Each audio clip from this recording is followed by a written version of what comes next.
ఎలిటే fertility అమ్మ అనే పిలుపుకు శ్రీకారం చుట్టండి. పొందండి ఉచిత మొదటి కన్సల్టేషన్, మొదటి స్కాన్. సంప్రదించండి 8880747474. చేశారా? ప్రూఫ్ చూపియండి, కనీసం ఒక్క ప్రూఫ్ చూపియండి. చూపించింది మస్తు చూసినాం మేము. సరే ఇప్పుడు బయటికి రండి. ఇట్లా కాదు, ఇక్కడ కాదు, మీరు లోపలికి వచ్చండి. బయటికి వెళ్ళండి.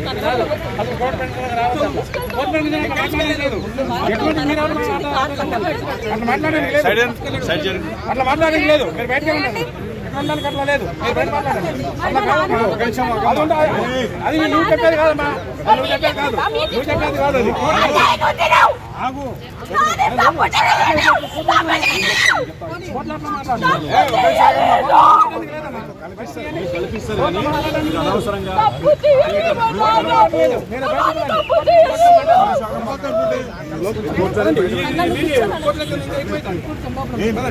ఈ టైంలో కాదు.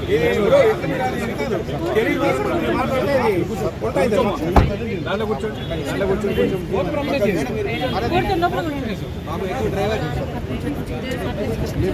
ఈరోజు ప్రణయ్ కేసు విషయంలో నల్లగొండలో వచ్చినటువంటి తీర్పు ఏదైతే ఉందో ఆ తీర్పు ఒక నేరస్తులకు ఒక కనువిప్పు అనేది కలగాలి, కనువిప్పు కావాలి.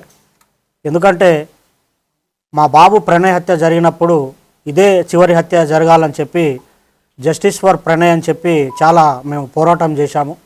కానీ ఆ హత్య తర్వాత కూడా చాలా హత్యలు జరగటం అనేది జరిగింది. అయితే ఈ హత్య తర్వాత జరిగినటువంటి హత్యలు చేసిన వాళ్ళకి కానివ్వండి, కులాన్ని పట్టుకొని వేలాడే వాళ్లకు, కుల దురంకార హత్యలు చేసే వాళ్లకు, తర్వాత కన్న కూతుర్లను చంపుకునే వాళ్లకు, కన్న కొడుకులను చంపుకునే వాళ్లకు, అవతలి వ్యక్తులను చంపే వాళ్లకు కులం పేరుతోని ఈ యొక్క తీర్పు అనేది కనువిప్పు కావాలని నేను కోరుకుంటున్నాను. వాస్తవంగా ఈ ఇన్సిడెంట్ తర్వాత మీ అందరికీ తెలుసు, చాలా లాస్ అయిపోయాం మేము. ఇప్పుడు మాకు కొడుకు లేకుండా పోయాడు, అమృతకి భర్త లేకుండా, తర్వాత నా మనవనికి తండ్రి లేకుండా పోయాడు. తర్వాత మారుతిరావు ఆయన అమృత ఫాదర్ ఆయన కూడా సూసైడ్ చేసుకున్నాడు.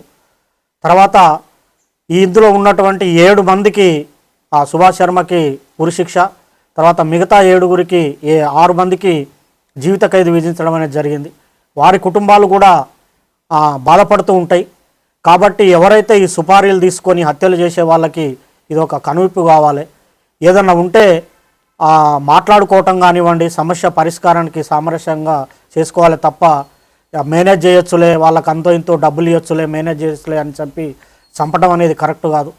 ఈ కేసు విషయంలో మమ్మల్ని కూడా అనేక రకమైనటువంటి ప్రలోభాలు పెట్టినప్పటికి కూడా మేము ఎక్కడ లొంగకుండా న్యాయం జరగాలి, ఈ హత్యతోని మిగతా కుల హత్యలు ఆగిపోవాలని చెప్పి మేము పోరాటం అనేది చేయటం జరిగింది.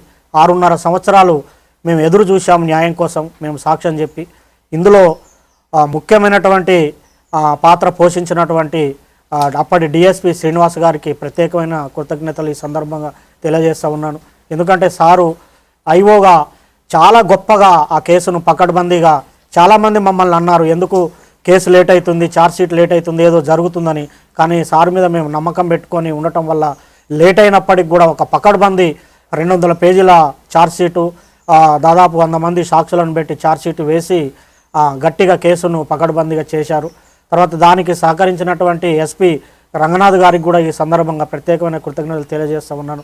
సార్ ఆధ్వర్యంలో మంచి టీము సుభాష్ శర్మను ఆ రోజు వెళ్ళి పట్టుకోవటము, తర్వాత నిందితులందరినీ పట్టుకోవటం విషయంలో కూడా సారు అనేకమైనటువంటి టెక్నిక్స్ ఉపయోగించి, టెక్నికల్ ఎవిడెన్స్ ఉపయోగించి తర్వాత ఈ సాక్ష్యాలను కూడా ప్రొడ్యూస్ చేయడం అనేది జరిగింది. అందులో ఇంకొకటి ముఖ్యమైన విషయం ఏంటంటే ఈ కేసుకు వాదించినటువంటి అడ్వకేటు దర్శనం నరసింహ గారు చాలా గొప్ప వ్యక్తి ఆయన. ఎందుకంటే ఆయనకు కూడా ఎలాంటి ప్రలోభాలకు లొంగకుండా ఒక న్యాయం అనేది జరగాలి, ఈ సొసైటీలో న్యాయం ఉండాలని చెప్పి ఆయన కూడా గట్టిగా ఎలాంటి ప్రలోభాలకు లోను కాకుండా ఆయన కూడా చివరి వరకు కూడా న్యాయం కోసం పోరాటం అనేది చేయటం జరిగింది. చివరికి ఈరోజు వచ్చినటువంటి తీర్పుతోని న్యాయం అనేది జరిగింది. వాస్తవంగా అందరూ మీకు సంతోషంగా ఉందంటారంటే సంతోషం కాదు, ఇది వాస్తవంగా ఏంటంటే నా బాధను ఎవరు తీర్చలేరు, నా కొడుకు లేని బాధ ఎవరు తీర్చలేరు. మేము ప్రతినిత్యం బాధపడుతూనే ఉన్నాం. ఎవరన్నా బయట బాబులు కనపడప్పుడల్లా మా బాని క్లాస్మేట్స్ కనిపించినప్పుడల్లా బాధ ఉంటుంది. కాబట్టి దయచేసి నేను చెప్పేది ఏంటంటే చంపుకోవటం అనేది కరెక్ట్ కాదు. ఇప్పుడు నా మనవడు ఉన్నాడు, మనవడిని కూడా నేను చూసుకోవాలి. మాకు ఎవరి మీద కోపాలు లేవు. మేము ఈ కేసు విషయంలో సాక్ష్యం చెప్పాము. మా బాధ్యత మేము నిర్వర్తించాం. కేవలం ఈ హత్యలు ఆగాలనే ఉద్దేశంతోనే చెప్పాము తప్ప వేరే మరొకటి కాదని ఈ సందర్భంగా నేను తెలియజేస్తున్నాను. న్యాయస్థానం కూడా కరెక్ట్ అయిన తీర్పిచ్చింది. ఈ సందర్భంగా చిట్ట చివరిగా నేను చెప్పేటి ఒకటే, న్యాయం అనేది ఉంటుంది. పోలీసులు కానివ్వండి, చట్టం కానివ్వండి, న్యాయమూర్తులు కానివ్వండి, న్యాయవాదులు కానివ్వండి ప్రలోభాలకు లొంగుకారు. ఈ దేశంలో, ఈ రాష్ట్రంలో, ఈ సమాజంలో న్యాయం అనేది ఉందని మరొకసారి రుజువందని తెలియజేసుకుంటూ తప్పు చేశారా? ప్రూఫ్ చూపియండి, కనీసం ఒక్క ప్రూఫ్ చూపియండి. మీరు చూపించింది మస్తు చూసినాం మేము. సరే ఇప్పుడు బయటికి రండి. ఇట్లా కాదు, ఇక్కడ కాదండి. మీరు లోపల కూర్చోండి, బయటికి వెళ్ళండి. ఇక్కడ కాదు, అసలు కోర్టు పెట్టుకోవడానికి రావద్దు. కోర్టు పెట్టుకోవడానికి మాట్లాడేది లేదు. ఎటువంటి మీరు అట్లా మాట్లాడడానికి లేదు. అట్లా మాట్లాడడానికి లేదు. మీరు బయటకు వెళ్ళండి. వెళ్ళడానికి అట్లా లేదు. మీరు బయట మాట్లాడండి. అట్లా కాదు. అది నువ్వు చెప్పేది కాదమ్మా. నువ్వు చెప్పేది కాదు. నువ్వు చెప్పేది కాదు. అది ఆగు.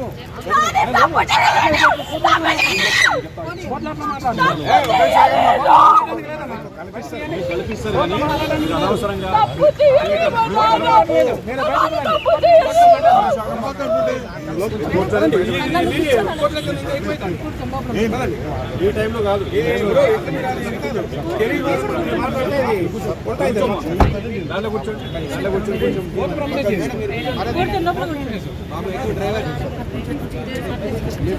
ఈరోజు ప్రణయ్ కేసు విషయంలో నల్లగొండలో వచ్చినటువంటి తీర్పు ఏదైతే ఉందో ఆ తీర్పు ఒక నేరస్తులకు ఒక కనువిప్పు అనేది కలగాలి, కనువిప్పు కావాలి. ఎందుకంటే మా బాబు ప్రణయ్ హత్య జరిగినప్పుడు ఇదే చివరి హత్య జరగాలని చెప్పి జస్టిస్ ఫర్ ప్రణయ్ అని చెప్పి చాలా మేము పోరాటం చేశాము. కానీ ఆ హత్య తర్వాత కూడా చాలా హత్యలు జరగటం అనేది జరిగింది. అయితే ఈ హత్య తర్వాత జరిగినటువంటి హత్యలు చేసిన వాళ్ళకి కానివ్వండి, కులాన్ని పట్టుకొని వేలాడే వాళ్లకు, కుల దురంకార హత్యలు చేసే వాళ్లకు, తర్వాత కన్న కూతుర్లను చంపుకునే వాళ్లకు, కన్న కొడుకులను చంపుకునే వాళ్లకు, అవతలి వ్యక్తులను చంపే వాళ్లకు కులం పేరుతోని ఈ యొక్క తీర్పు అనేది కనువిప్పు కావాలని నేను కోరుకుంటున్నాను. వాస్తవంగా ఈ ఇన్సిడెంట్ తర్వాత మీ అందరికీ తెలుసు చాలా లాస్ అయిపోయాం మేము.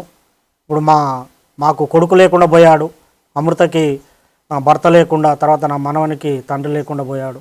తర్వాత మారుతిరావు ఆయన అమృత ఫాదర్ ఆయన కూడా సూసైడ్ చేసుకున్నాడు.